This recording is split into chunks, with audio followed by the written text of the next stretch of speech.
Picture this: the door to your sleeping quarters suddenly blasts inward. Before your hand can even reach for the sword leaning against the wall, a pair of rough hands seize you, dragging you from your bed and onto the unforgiving cold floor. You are a French soldier, stationed in the bustling city of Bruges, and your room is now eerily filled with men whose presence carries the distinct, earthy scent of iron and raw wool. These are not the noble knights you might expect. They are local butchers and weavers, their axes still glistening with moisture from the streets outside. One of them, a man of truly massive stature, grabs you by the hair, yanking your head back and pressing a heavy, cold blade against your throat. He doesn't demand money. Instead, he screams a single, guttural, utterly incomprehensible phrase into your face: Shield and friend. Shield and friend. Your very existence now hinges entirely on your ability to pronounce these foreign words correctly. You stammer them out, but your French tongue, unaccustomed to such harsh, guttural vowels, stumbles over the unfamiliar sounds. The blade shifts. The last thing you perceive is the sickening gurgle of your own blood, adding its crimson flow to the torrent already washing down the ancient cobblestones. This brutal, deeply personal execution was the terrifying spark that would ignite the Battle of the Golden Spurs, a cataclysmic conflict where the supposedly invincible knights of France would be ruthlessly slaughtered like mere cattle in the Flemish mud. Before we delve deeper into these forgotten tales of survival and suffering, if you find yourself enjoying these explorations into the hidden truths of history, please consider showing your support by hitting that like button and subscribing for more compelling content like this. And don't hesitate to share in the comments below where you're tuning in from. I genuinely find it awe-inspiring that we can unravel these ancient narratives together, connecting across vast distances and through centuries, bound by our shared human curiosity about the past. To truly comprehend why ordinary shopkeepers found themselves butchering soldiers at dawn on May 18, 1302, we must first peel away the romanticized veneer often painted over the Middle Ages. Forget the grand, chivalrous tournaments and the elegant, courtly love. The stark reality of Flanders in the 14th century was a brutal landscape of systemic extortion and ruthless dominance. King Philip IV of France, ironically known as Philip the Fair, for his handsome appearance, perceived the affluent cities of Flanders not as subjects to be governed with care, but rather as a vast, overflowing treasury simply waiting to be plundered. He desperately needed gold to finance his incessant, costly wars, and the thriving textile centers of Bruges and Ghent were overflowing with precisely what he sought. Philip did more than merely tax them, he brazenly occupied them. To enforce his will, he dispatched Jacques de Chatillon, a governor whose rule was characterized by the subtle finesse of a sledgehammer, tasked with bringing the Flemish populace to its knees. Chatillon went so far as to billet French troops directly in private homes. Imagine the profound humiliation: foreign soldiers consuming your food, sleeping under your very roof, and brazenly harassing your family, all with the unquestionable backing of the French crown's full military might. The message they sent was unmistakably clear: you are not esteemed citizens, you are merely property to be exploited. But Philip and Chatillon committed a grave, fatal miscalculation. They erroneously equated the absence of noble titles with a complete lack of courage. They foolishly presumed that because these men labored with their hands, dyeing wool, tanning leather, forging iron, they would be utterly incapable of fighting. They were profoundly mistaken. On that fateful morning, now indelibly known as the Matins of Bruges, the city did not merely descend into a riot, it orchestrated a meticulously planned and executed purge. Peter de Koninck, a humble weaver possessing an extraordinary talent for fomenting insurrection, had deftly organized the city's powerful guilds into highly efficient death squads. They moved with terrifying precision and lethal efficacy. Their grim target was every single Frenchman within the city walls. The Shield and Vren shibboleth proved to be a stroke of tactical genius in urban warfare. In the pre-dawn chaos, military uniforms offered no reliable means of identification. The only sure way to distinguish friend from foe was by their tongue. The unique Flemish dialect required a specific, almost contorted manipulation of the throat that a native French speaker simply could not replicate without extensive practice. It was, quite literally, a linguistic death trap. As the sun began to climb into the sky, the lifeless bodies of approximately 2,000 French soldiers and their loyalist sympathizers choked the city's canals. They were systematically dragged from hidden alcoves, pulled from the sanctity of churches, and ruthlessly butchered in the open streets. Chatillon himself barely managed to escape the carnage, fleeing in disguise while his entire garrison was systematically annihilated. This was far more than a mere battle. It was a chilling message, scrawled in blood, sent directly to the heart of Paris. When news of the massacre finally reached the French court, the shock waves were seismic. The peasantry had not simply disobeyed royal authority, they had audaciously slaughtered the king's own representatives. To the haughty French nobility, this act represented nothing less than a grotesque inversion of the natural order, as unthinkable as sheep devouring wolves. The revered code of chivalry, which governed their world, dictated that war was a noble sport reserved for gentlemen, played according to specific, unspoken rules. The Flemish had just defiantly overturned the entire chessboard. King Philip the Fair's reaction was both immediate and apocalyptic. He did not dispatch a diplomat to negotiate. Instead, he summoned Robert of Artois. Robert embodied the quintessential French knight, brave to a fault, aggressively confident, and utterly blinded by his own sense of inherent superiority. In his aristocratic mind, the Flemish were nothing more than a contemptible mob of rabbits, fit only to be hunted down and exterminated. He swiftly assembled a formidable punitive force, meticulously designed to crush the rebellion with overwhelming shock and awe. We are speaking here of the crème de la crème of European warfare, 2,500 noble knights and their squires, supported by thousands of highly skilled crossbowmen and disciplined infantry. These elite knights rode powerful destriers, massive war horses specifically bred for their impactful charges, and were clad in the finest chain mail and early plate armor that money could possibly procure. The objective of this campaign was not merely to retake Bruges. It was to inflict a punishment so utterly severe, so utterly unforgettable, that no commoner would ever dare to even meet a knight's gaze for the next 100 years. Robert marched northward, leaving a trail of burning villages in his wake, relentlessly driving terrified refugees before him like a herd of cattle. The Flemish faced a grim and stark calculation. They had enraged a superpower. They possessed no cavalry force capable of matching the French, no king to rally under, and no fortified castles in which to seek refuge. Retreat meant certain execution. Surrender meant perpetual slavery. So this army of rabbits did the unthinkable. They grasped their pikes, their clubs, and their uniquely brutal Goedendags, a weapon we will discuss in detail shortly, and marched resolutely towards the town of Courtrai. They meticulously surveyed the geography, the meandering river Lys, the treacherous marshy brooks, the deceptively verdant fields. They recognized that if they could not defeat the French knights in a fair, open fight, they would have to compel them into an inherently unfair one. Robert of Artois was indeed coming to trample them. But the steadfast weavers and butchers of Flanders were, with grim determination, preparing a devastating kill box. The stage was now meticulously set for a clash that would fundamentally shatter the very spine of the French nobility. 200 miles south of the savage slaughter in Bruges, the atmosphere within the opulent royal court of Paris was certainly not one of fear. It was, rather, one of icy, murderous indignation.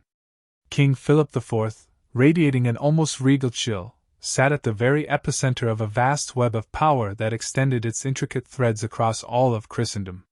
While he was known as the Fair, for his undeniably handsome features, his contemporaries often whispered that he was more akin to a statue than a man, unblinking, unerringly silent, and utterly ruthless in his resolve. To a monarch who genuinely believed his authority was divinely ordained, bestowed directly by God himself, the massacre of his garrison was not merely a military setback. It was an act of profound blasphemy against the sacred order. Philip did not rage in a fit of emotion, he coldly calculated. The Flemish burghers, in his view, had utterly broken the hallowed social contract. In the widely accepted medieval worldview, God had ordained the nobility to fight and to rule, the clergy to pray and provide spiritual guidance, and the peasantry to toil and obey without question.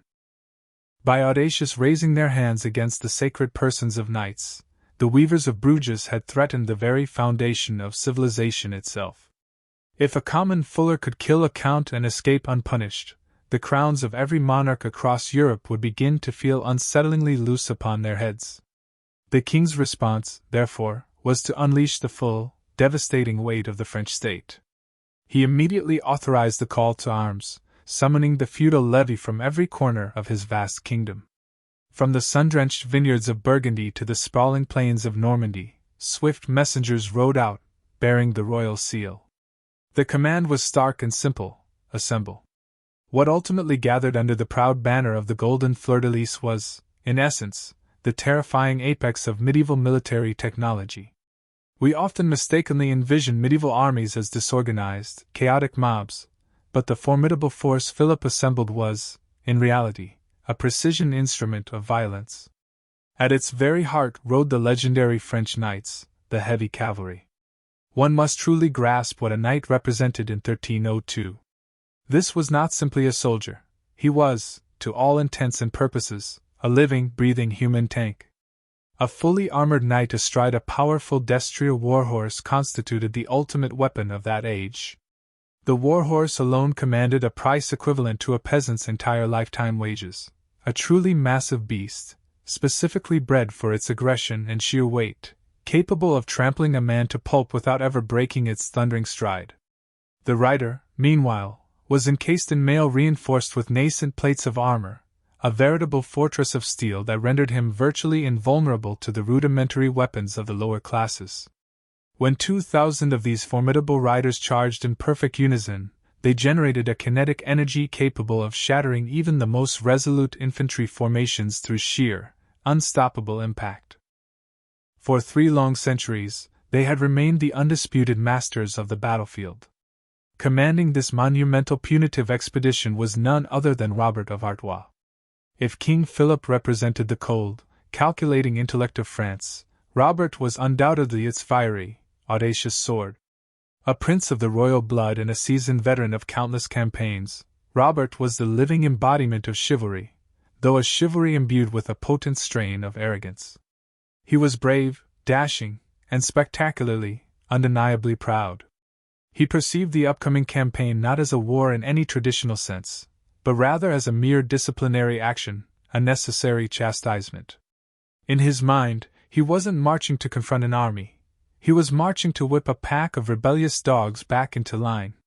Robert's disdainful attitude permeated down through the ranks. As the immense French host commenced its march northward, a distinct carnival atmosphere began to prevail throughout their camp. The knights meticulously packed their finest silks and velvets alongside their polished swords.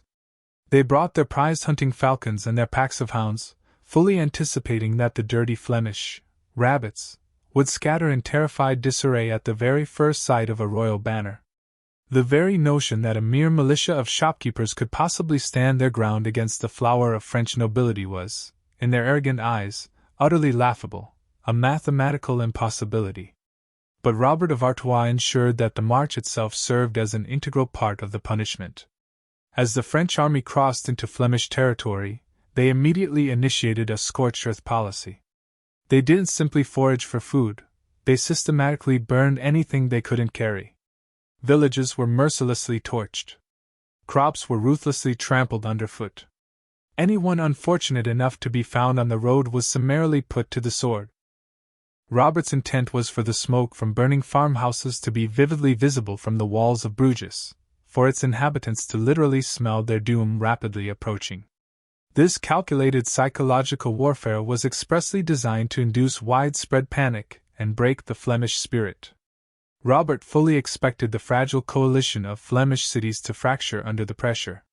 He anticipated that the wealthy, pragmatic merchants of Ghent would readily betray the radical elements of Bruges to save their own skins. He envisioned desperate begging delegations crawling out with the keys to their cities, pleading for his mercy. He completely, fatally misjudged his enemy. Instead of fracturing, the terror and destruction only forged the Flemish cities into a singular, unyielding block of hardened resolve. The ominous smoke on the horizon did not make them desire surrender. it unequivocally proved that they had absolutely nothing left to lose. The rabble did not scatter, instead, they converged with defiant purpose. As the French army finally approached the town of Courtrai, Robert of Artois surveyed the battlefield with a smug sense of satisfaction. He commanded roughly 2,500 noble cavalry and perhaps 5,500 support infantry, including his unmatched Genoese crossbowmen. He observed the Flemish positions and openly scoffed. They were arrayed entirely on foot, an undeniable admission of their poverty in his aristocratic eyes. However, Robert's blinding confidence rendered him oblivious to the critical warnings issued by his own scouts. The terrain surrounding Courtrai was, in reality, a veritable nightmare for heavy cavalry. It was intricately crisscrossed by the river Lys and a complex network of smaller brooks and treacherous drainage ditches. The ground itself was soft, thoroughly sodden from the river's overflow. For a heavy warhorse, critically dependent on firm footing to deliver a devastating charge, this was nothing short of treacherous ground. Experienced tactical advisors wisely suggested a far more cautious approach. They urgently urged Robert to utilize his superior crossbowmen to gradually whittle the Flemish down or to simply starve them out. They questioned, "Why risk precious noble blood against mere peasants?" Robert dismissed their counsel with a contemptuous sneer. To wait would be an act of unforgivable cowardice. To rely solely on crossbows would be to deny his valiant knights their rightful glory. He yearned to crush them utterly with a single, decisive charge. He wanted the resonant sound of breaking bones to be the very last thing these insolent rebels ever heard. He reportedly remarked that if the Flemish were foolish enough to stand their ground, he would run them down with such incredible speed that the wind wouldn't even have time to dry the mud from his knight's boots. The French camp settled in for the night, exuding an air of supreme confidence. Squires meticulously polished the armor until it gleamed like mirrors. Knights sharpened their lances to razor-fine points and wagered on who would kill the most weavers. They meticulously checked the straps on their saddles and the shoes on their horses. They slept soundly, secure in their inherent superiority, utterly oblivious that just across the field, thousands of Flemish men lay awake, sharpening crude iron spikes and silently praying for the strength to hold the line. The glorious Lily of France had indeed arrived, beautiful and deadly. But the treacherous mud of Flanders was patiently waiting to swallow it whole. Across the muddy expanse of the field, the view from the French lines was one of sheer contempt. The mounted knights saw only a dark, shapeless mass of humanity huddled defensively against the river. They observed men clad in dirty tunics, conspicuously lacking the brilliant heraldic colors and gleaming armor of the aristocracy. To the French, this was merely a disorganized mob of serfs, a rabble of angry peasants wielding sticks, simply waiting to be effortlessly dispersed. This perception was, in fact, the most dangerous optical illusion in military history. The force patiently awaiting them in the treacherous mud was certainly not a spontaneous peasant uprising. It was the Flemish militia, and it represented something entirely novel and transformative in medieval warfare, the strategic weaponization of the middle class. To truly grasp why this unusual army did not simply break and run, one must first comprehend the profound significance of the medieval guilds. In 1302 Flanders, a guild was far more than a mere trade union. It was, effectively, a state within a state. If you were a weaver in Bruges, for instance, the Guild of Weavers was your entire world. They meticulously set your wages, rigorously inspected the quality of your cloth, provided care for your widow if you met an untimely end, and ensured your proper burial when you passed. They functioned as your government, your insurance policy, and your extended family. Now they were also your military platoon. The men proudly standing shoulder to shoulder in that formidable shield wall were not strangers conscripted from disparate villages. They were co-workers, often for years. The man firmly on your right was the very same individual who sat beside you at the loom every single day for a decade. The man steadfastly on your left was your next-door neighbor. You knew his wife's name, you knew his children. You knew, implicitly, that he would not flee, because if he did, he wouldn't merely be deserting an army, he would be betraying his cherished brothers. This intricate web of trust and shared loyalty forged a level of unit cohesion that the French knights, for all their individual martial prowess and aristocratic pride, could never hope to match. The French fought primarily for personal glory and honor. The Flemish fought with desperate conviction for the man standing immediately next to them. Look closely at their equipment. You won't find the custom-fitted, gleaming plate armor of the high nobility. Instead, you witness the raw, industrial strength of the city itself. These men were affluent enough within their trades to arm themselves effectively. They wore sturdy steel helmets, commonly known as kettle hats, which offered crucial protection against downward sword strokes. They donned thick, padded jackets called gambesons, remarkably capable of absorbing the blunt force of a mace, and reinforced chain-mail hauberks. They wielded formidable pikes, efficient crossbows, and heavy axes. This was mass-produced, utterly utilitarian gear. It wasn't aesthetically pleasing, but it was undeniably effective. The Flemish leadership structure was equally radical for its time. While the French army was commanded by counts and dukes who inherited their authority by birthright, the Flemish were led by the passionate demagogues of the street. Men like Peter de Koninck. De Koninck, a master weaver, was small in stature, blind in one eye, yet possessed a tongue of fire, capable of rousing the masses. He was a charismatic populist leader who had brilliantly rallied the working poor against both the oppressive French king and the often capitulating wealthy Flemish patricians. Beside him stood men like Jan Bredel, the formidable leader of the Butchers' Guild, a man whose professional expertise involved expertly dismembering carcasses and who brought that specific, gruesome skill set directly to the battlefield. Crucially, these leaders did not position themselves on horses safely behind the lines. They stood bravely in the front rank, shoulder to shoulder with their apprentices and fellow guildsmen. The atmosphere within the Flemish camp was starkly, chillingly different from the festive carnival across the field. There was no gambling here. No wine flowed freely. Instead, there was a terrifying clarity of purpose, a grim resolve. They intimately understood the unwritten rules of engagement in this war. In a typical medieval battle, if a knight was captured, he would invariably be ransomed. It was essentially a lucrative financial transaction. But for a rebellious commoner, there was no such negotiation, no possibility of ransom. There was only the swift embrace of the rope or the brutal bite of the axe.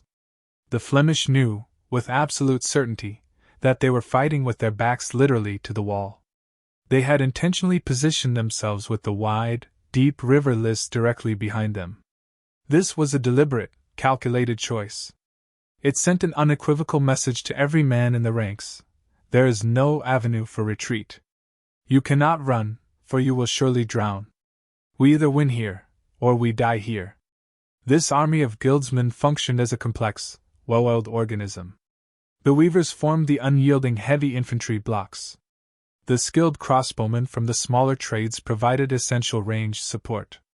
The butchers, with their formidable heavy cleavers and axes, acted as visceral shock troops, ready to carve their way through the enemy. They moved and responded with disciplined silence, obeying the precise commands of their guild deans. The French, gazing across the field, perceived only a chaotic mob. Reality, however, concealed a disciplined, desperate machine, fueled by a potent mix of class hatred and existential dread. But discipline alone stops a charging cavalry force about as effectively as a simple prayer halts a landslide. To successfully kill a heavily armored knight, you need more than mere brotherhood and courage. You need a specialized tool, expertly designed to negate the overwhelming advantages of armor and sheer horsepower. The Flemish possessed precisely such a tool. It was a weapon so crude, so brutally effective, and so profoundly simple that it would ultimately become the enduring icon of this pivotal battle. It was a heavy wooden club, ingeniously fitted with a formidable steel spike, and the soldiers bestowed upon it a name that was itself a dark, mordant joke. They called it the Goedendag. If you were to visit a museum in Flanders today, you might encounter a weapon that appears deceptively simple. It largely resembles a robust walking staff, perhaps 5 feet in length, thickening perceptibly at its top, much like a modern baseball bat, with a sharp steel spike prominently protruding from its very center. It utterly lacks the refined elegance of a finely crafted sword, or the impressive reach of a well-balanced spear. At first glance, It might even appear to be a mundane tool a farmer would utilize to break up stubborn clods of earth. This, indeed, is the Goedendag. And on that fateful July 11, 1302, it was arguably the most terrifying object in the entire world for any French knight. The name itself is a grim, historical jest. Goedendag translates directly from Dutch as good day, while some historians contend the name derives from good dag, meaning good dagger. The prevailing oral tradition suggests a far darker, more visceral origin, that the Flemish militia would greet their arrogant oppressors with a cheerful good day, just moments before crushing their skulls. To truly understand why this seemingly primitive stick earned its fearsome moniker as a night killer, we must examine the intricate physics of medieval armor. By 1302, knights were typically clad in mail hauberks, frequently reinforced with rudimentary plates of steel protecting their knees, shins, and chest. A casual sword slash against this formidable defense was utterly useless.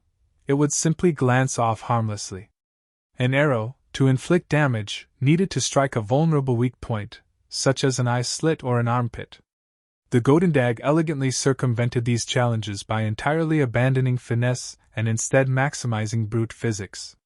It was a brilliant, dual-threat weapon system conceived specifically for asymmetric warfare.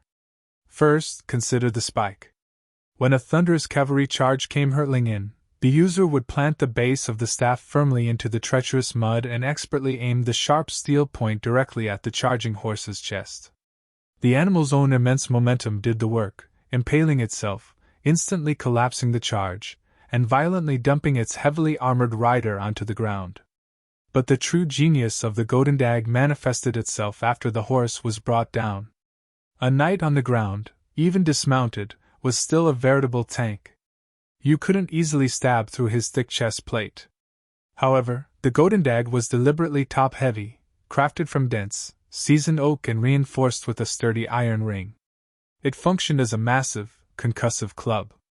When swung with both hands, it generated immense kinetic energy. You didn't need to penetrate the armor itself, you merely needed to effectively transfer a devastating shockwave through the steel.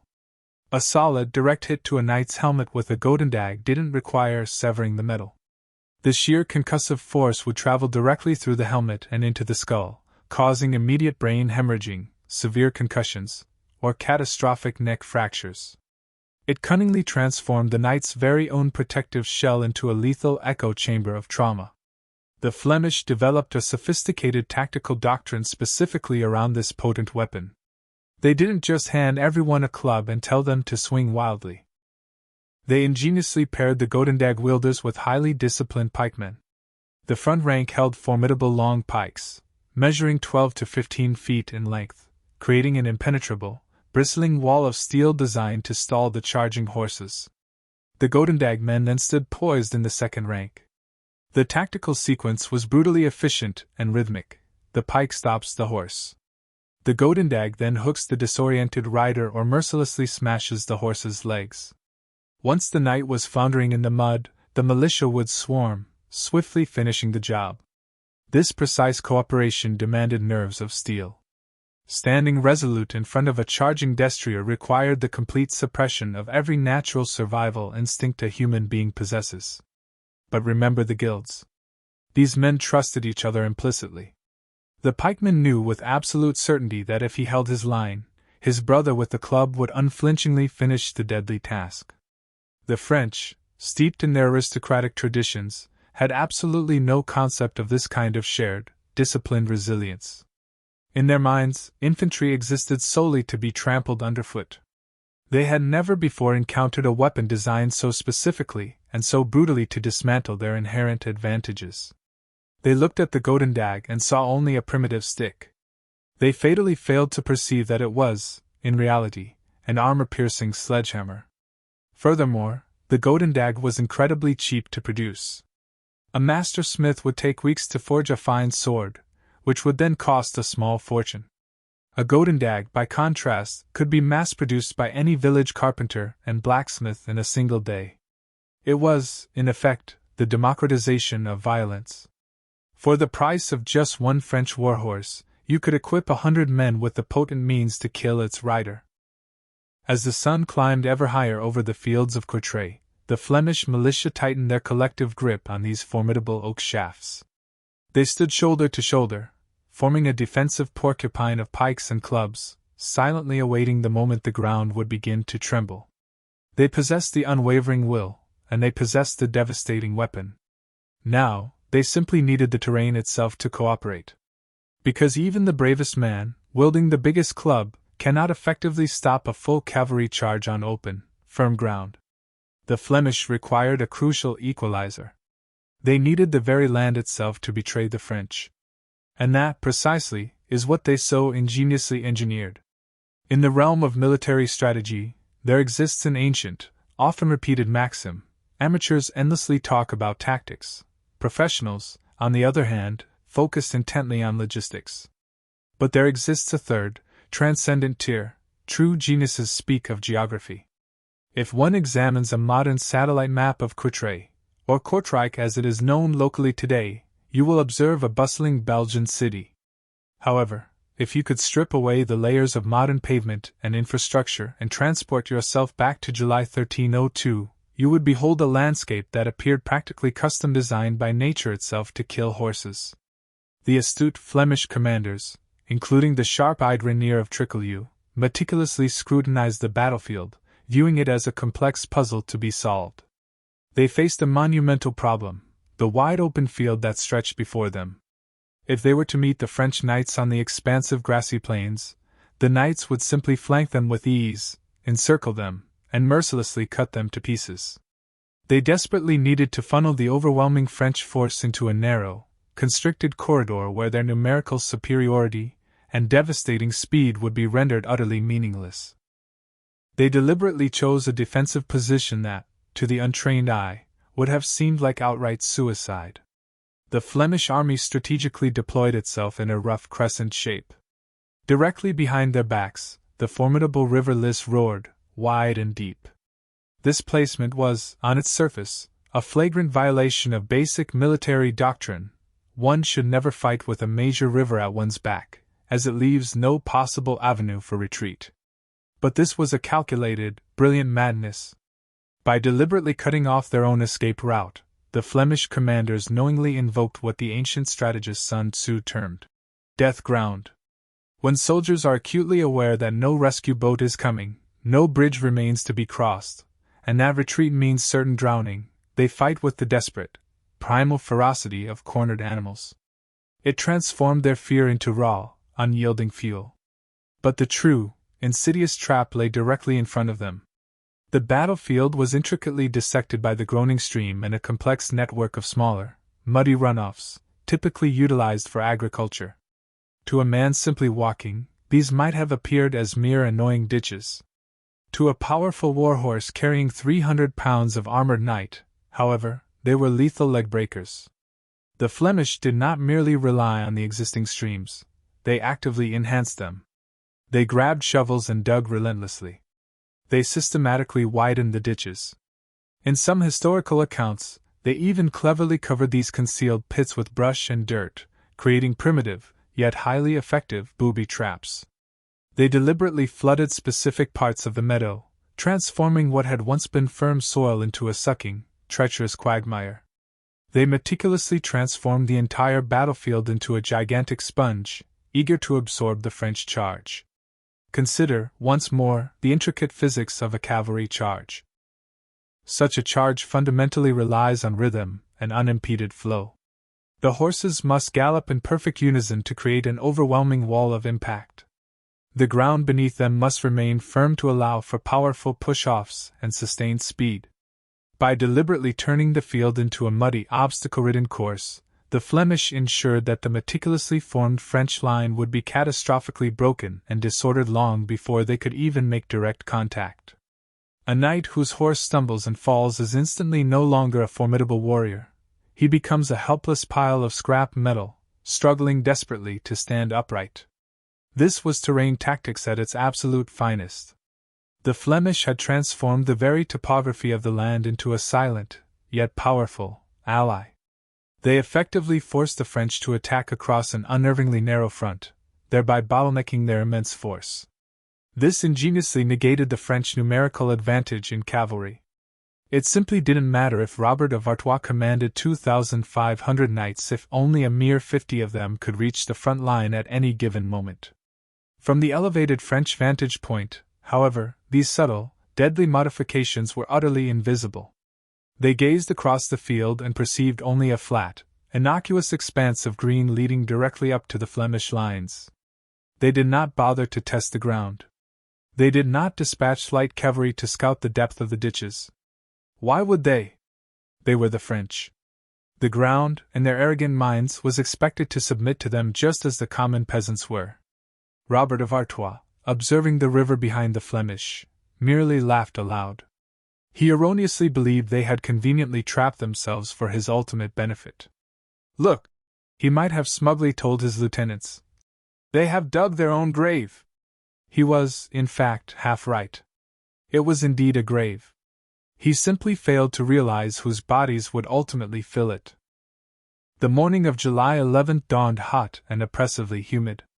A thick mist rose ominously off the marshes, effectively obscuring the deadly modifications the Flemish had so meticulously made to the landscape. The trap was now fully set. The kill box was primed and ready.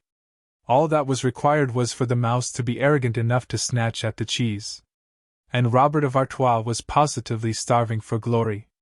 War, as a general rule, is usually decided by who makes the fewest mistakes. On July 11th, however, the French did not merely make a mistake. They committed a profound tactical sin, born directly of pure, unadulterated ego. The true tragedy for the French army is that they actually initiated the battle with the correct approach.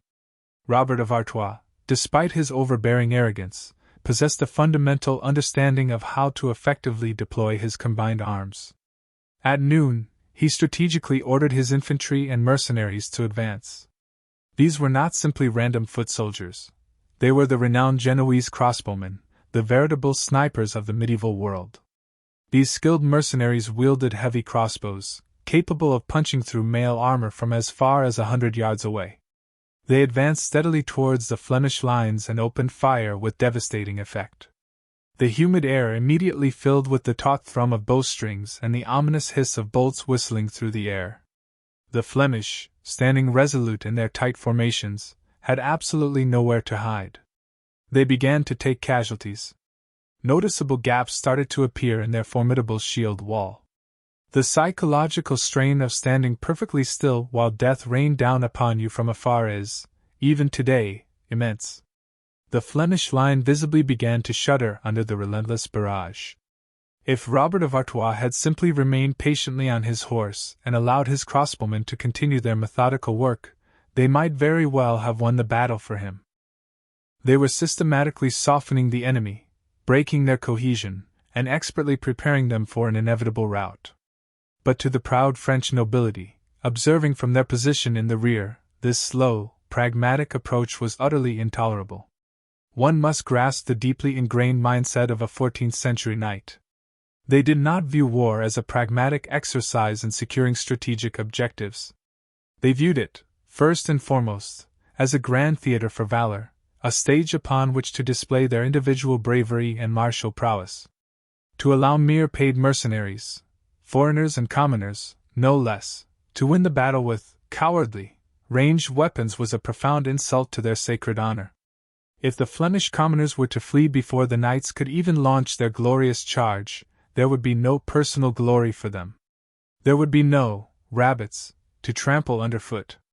There would be no heroic stories to recount at court. A palpable restlessness rippled through the cavalry lines like a rapidly spreading virus. Horses stomped impatiently in the oppressive heat. Knights openly cursed the slow, methodical pace of the crossbowmen. They gazed across the field at the dirty peasants and perceived easy prey, a glorious triumph that was being unjustly stolen from their grasp. The mounting pressure on Robert of Artois became unbearable. His eager lieutenants urgently implored him to attack. "Sir," they most likely argued with fervent urgency, "if we wait any longer, the rabbits will surely flee back to their burrows." And so, Robert made the catastrophic decision that would ultimately doom them all. He didn't merely order the charge, he ordered it, with reckless abandon, through his own men. He signaled the recall. The Genoese crossbowmen, confused and undoubtedly frustrated by the sudden change in command, ceased firing and began the laborious process of reloading and withdrawing. But they simply couldn't move fast enough for the impatient, glory-hungry knights. With a resounding roar of "Ma Joie Saint Denis!" the ancient, thunderous battle cry of France, the heavy cavalry began its inexorable advance. They did not wait for their own infantry to clear the field. They rode them down. The French knights literally trampled their own valuable crossbowmen in their furious eagerness to reach the Flemish lines. Imagine the unbridled chaos and terror. The Genoese mercenaries were screaming, frantically diving into the treacherous mud to avoid the iron-shod hooves of their own employers. The meticulously planned formation of the charge was already catastrophically disrupted before they had even crossed midfield. The rhythmic, terrifying wall of horseflesh that was intended to act as a devastating shockwave was now a disorganized, stumbling stampede, falling over Allied bodies in their headlong rush. Across the field, the Flemish commanders must have watched this unfolding spectacle with utter disbelief, perhaps even a flicker of grim satisfaction. They saw the French army deliberately discard its tactical advantage. They observed the arrows abruptly cease falling. They witnessed the knights voluntarily throwing their own lines into disarray. The rabbits tightened their grip on their pikes, their resolve hardening. The Goedendag men firmly planted their feet in the soft, yielding earth. The French were indeed coming, precisely as the Flemish had so cunningly hoped. They were coming fast, fueled by their anger, and utterly blind to the treacherous mud that patiently awaited them. Robert of Artois lowered his lance, his vision narrowed to only the enemy. He did not perceive the hidden brooks. He did not see the sucking marshland. He most certainly did not see the irreversible end of the age of chivalry rushing headlong to meet him. The trap was fully sprung. The very ground began to tremble beneath their feet. If you have never experienced standing directly in front of a heavy cavalry charge, it is genuinely difficult to fully comprehend the sheer, raw acoustic violence of such an event. 2,500 formidable war horses, each weighing well over 1,000 pounds, galloping forward in a frenzy of anger and aggression, create a low-frequency rumble that you feel vibrating in your very teeth long before your ears can even register the sound. It sounds like an unstoppable landslide. It sounds, quite literally, like the end of the world. To the Flemish militiamen, standing steadfast by the river's edge, the horizon transformed into an advancing wall of gleaming steel, rich silk, and snorting, enraged beasts. The French knights lowered their lances with deadly precision, aiming directly for the chests of the peasant foot soldiers. They accelerated, fully expecting the Flemish militia to break in sheer terror long before the moment of actual impact. This was, after all, the primary psychological weapon of the charge. Panic typically decimated the infantry ranks long before any lances could make contact.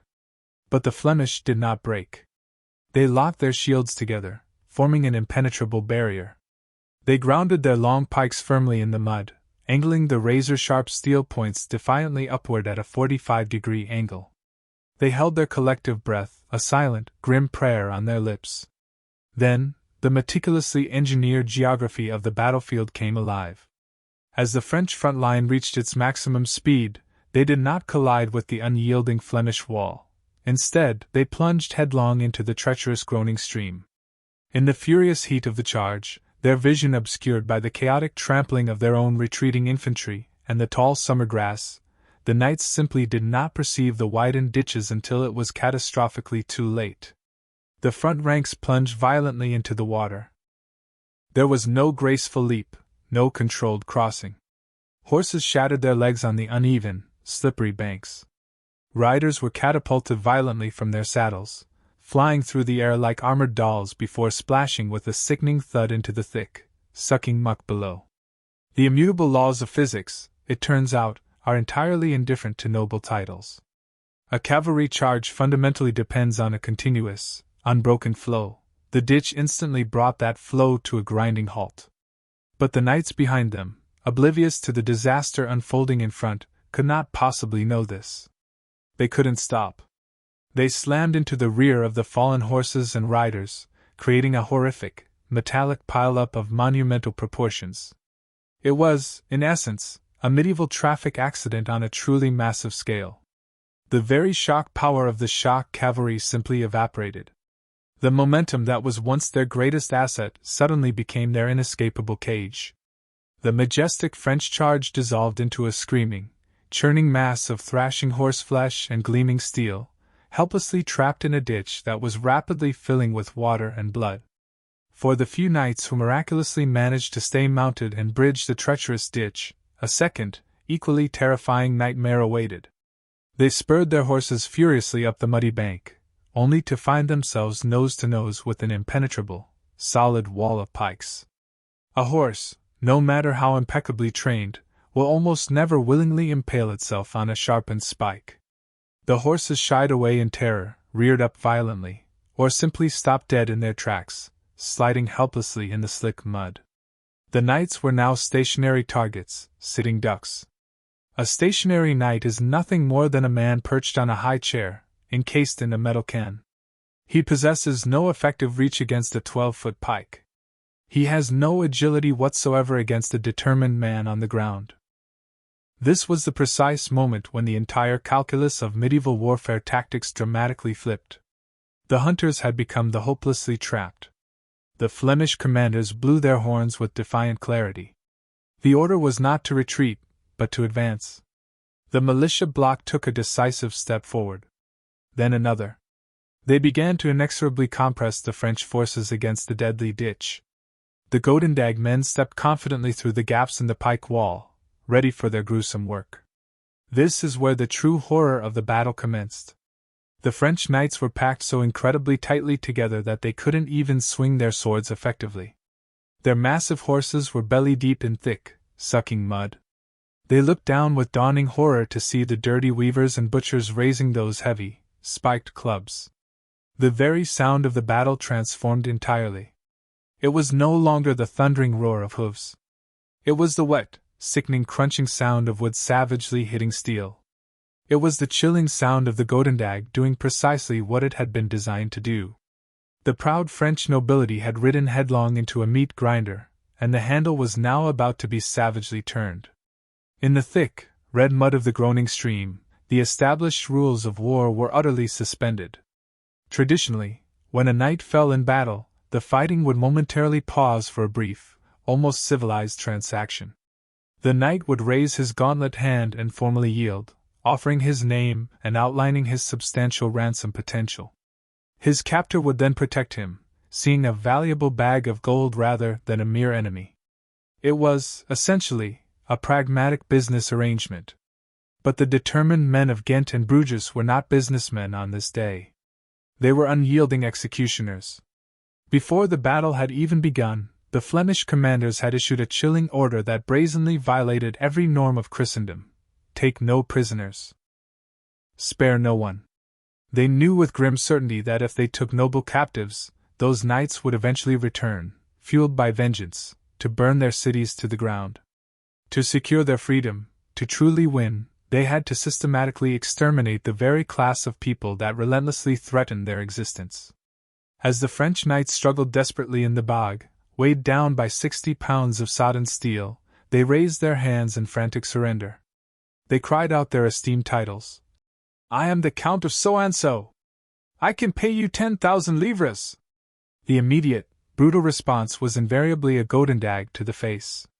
The slaughter was systematic, relentless.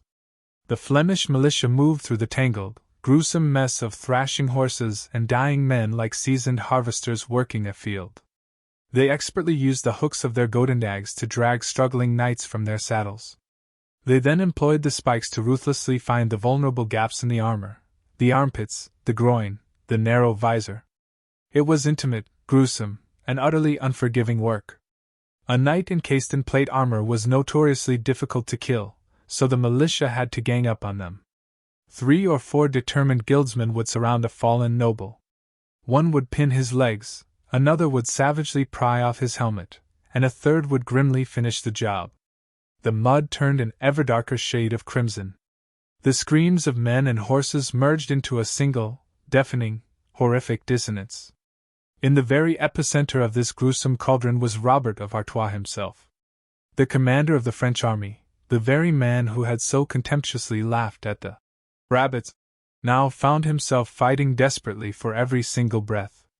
His mighty warhorse had been killed beneath him. He was now on foot, helplessly surrounded by the very people he had so profoundly despised. Accounts vary regarding his final moments, but the most telling version describes him cornered, swinging his sword with desperate, futile fury. He was, by all accounts, a skilled warrior, but individual skill meant absolutely nothing when you were relentlessly swarmed by dozens of enraged men. Robert reportedly cried out, "I surrender! I am the Count of Artois!" He even attempted to offer his sword to a Flemish leader, fully expecting the customary courtesy due his high rank.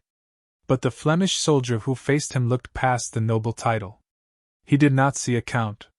He saw the man who had ordered the burning of his village. He saw the man who had promised to hang his innocent children. There was no acceptance of the offered sword. There was no respectful bow. Robert of Artois was brutally beaten to the ground. They savagely ripped the armor from his body.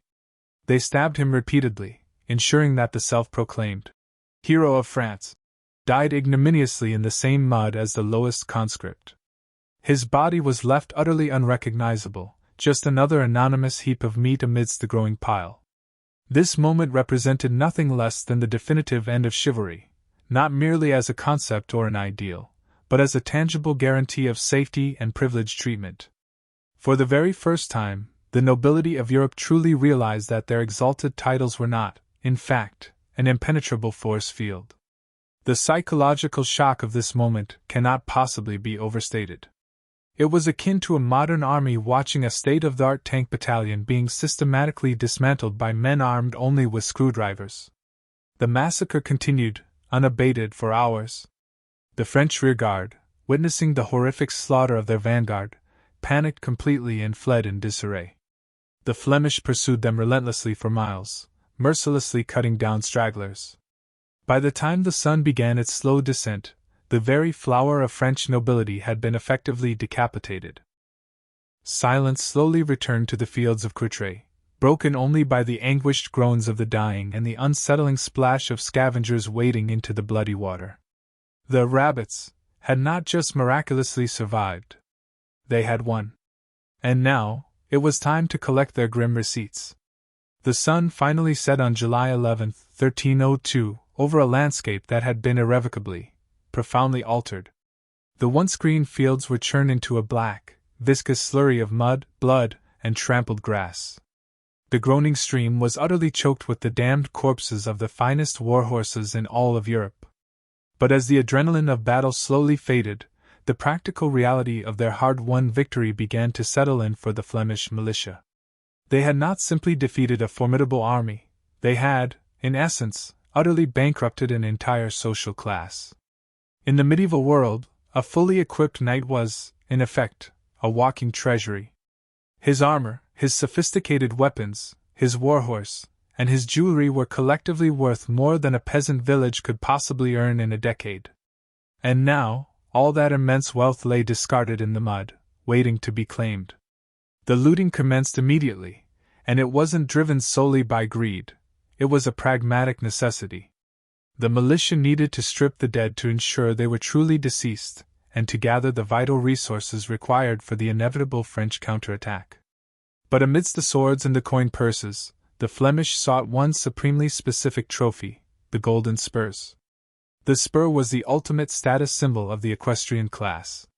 You earned your spurs only when you were formally dubbed a knight, and they represented your inherent right to ride above the common man. To strip a fallen knight of his spurs was the ultimate act of degradation, a profound insult to his very being.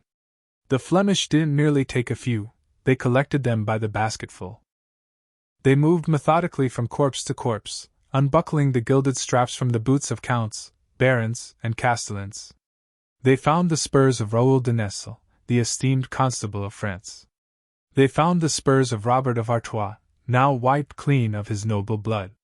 They even found the spurs of Jacques de Chatillon, the hated governor whose oppression had ignited this entire war. When the final accounting was done, the numbers were staggering.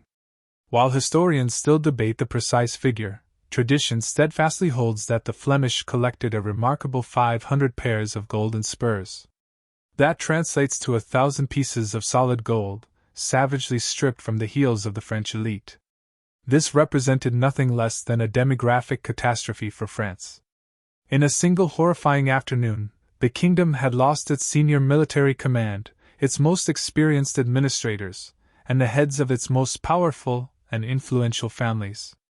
There were grand castles in Normandy and Burgundy that would sit empty for years, patiently waiting for mere toddler heirs to come of age.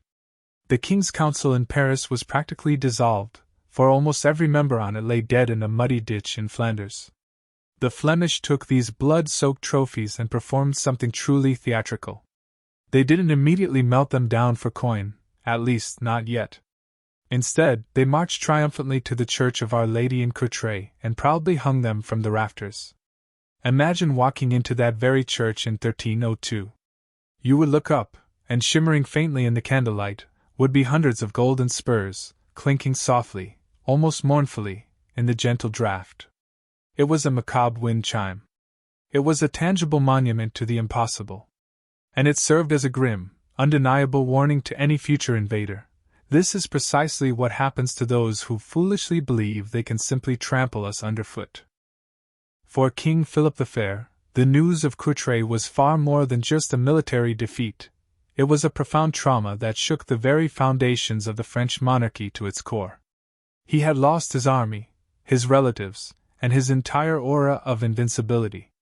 The Battle of the Golden Spurs unequivocally proved that the divine right of kings offered absolutely no protection against the sharp stick wielded by a determined weaver. However, we must exercise caution not to overly romanticize the immediate aftermath. This resounding victory certainly bought Flanders its precious freedom, but only for a fleeting moment. The French crown was akin to a hydra.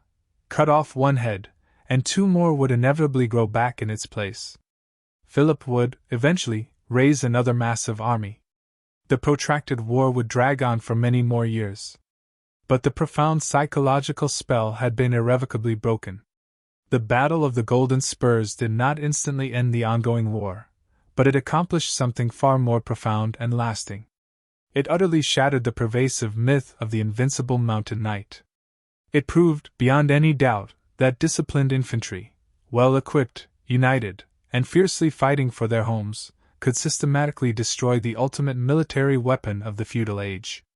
The golden spurs hanging high in the church were not merely trophies of war. They were, in essence, the tombstones of an entire era. The age of the invincible knight was definitively over. The age of the resolute foot soldier had begun its inexorable rise. History is frequently taught as a dry list of kings and dates, but true history is fundamentally about monumental shifts in power dynamics. The Battle of the Golden Spurs was a tectonic shift, a foundational tremor that reshaped Europe.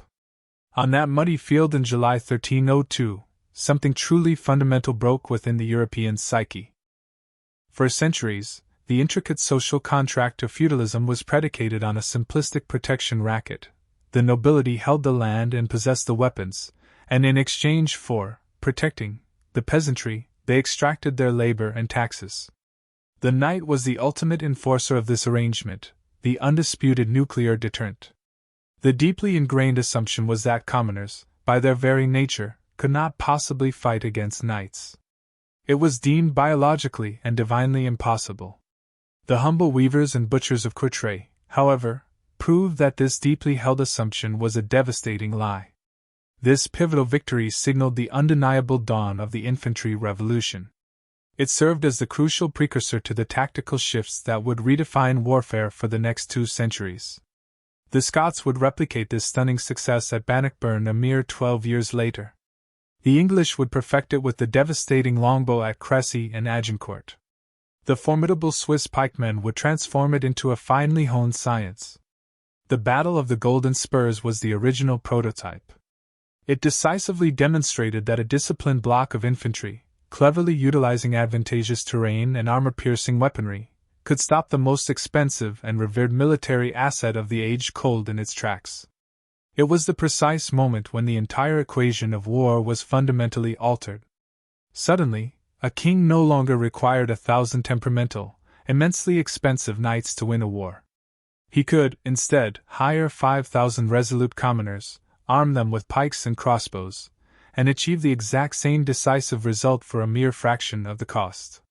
This profound shift would eventually erode the entrenched power of the landed nobility, and pave the way for the professional standing armies that would define the modern era. But beyond the mere military tactics, there lies a profound human lesson here that resonates powerfully across 7 centuries of history.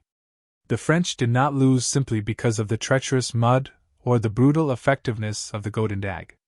They lost, primarily, because of their overwhelming hubris. Robert of Artois and King Philip the Fair fell victim to the classic trap of the powerful. They confused their superiority of equipment with an imagined superiority of character. They looked at the Flemish militia and disdainfully saw rabbits, because they simply could not conceive of a world where a humble weaver possessed the same courage and resolve as an esteemed count. They stubbornly refused to adapt to the grim reality on the ground because they were too deeply enamored with their own inflated self-image. This is a recurring story that echoes throughout history. We witness it in the spectacular fall of empires, the sudden bankruptcy of massive corporations, and the perplexing failures of modern superpowers in asymmetric conflicts. Whenever a giant foolishly underestimates a seemingly smaller opponent, whenever an institution arrogantly believes it is too big to fail or too advanced to lose, the ghost of Courtrai watches silently from the mud, a grim reminder. The Golden Spurs themselves did not, of course, hang in the church forever. 80 years later, the French returned, won a subsequent battle, and reclaimed them. The physical trophies were ultimately lost to the relentless currents of time. But the profound psychological scar remained. The Lion of Flanders, the enduring symbol of the region, still roars proudly today. The date of the battle, July 11th, is now the official public holiday of the Flemish community in Belgium. It remains a potent symbol of identity, of unwavering resistance, and of the enduring power of the underdog. So, the next time you find yourself feeling overwhelmed by a force that appears utterly invincible, be it a stifling system, a formidable competitor, or an insurmountable circumstance, remember the resolute weavers of Bruges. Remember that the ground you stand upon often matters far more than the armor you wear. Remember that even the heaviest cavalry can be stopped if you possess enough determined friends, a sharp stick, and the indomitable courage to hold the line. If this deep dive into the brutal reality of medieval warfare has thoroughly fascinated you, please make sure you are subscribed to our channel. We have a massive library of forgotten history waiting for your discovery. Click that notification bell so you don't miss the next documentary where we will uncover another pivotal turning point that profoundly shaped our world. And I have a question for you to ponder in the comments below. The Flemish chose to execute the French knights rather than ransom them, thereby breaking the established rules of their time to secure their freedom. Do you view this as a necessary act of survival, or a regrettable war crime born of hatred? Let's discuss it down below. Thank you for watching. I'll see you in the next chapter of history.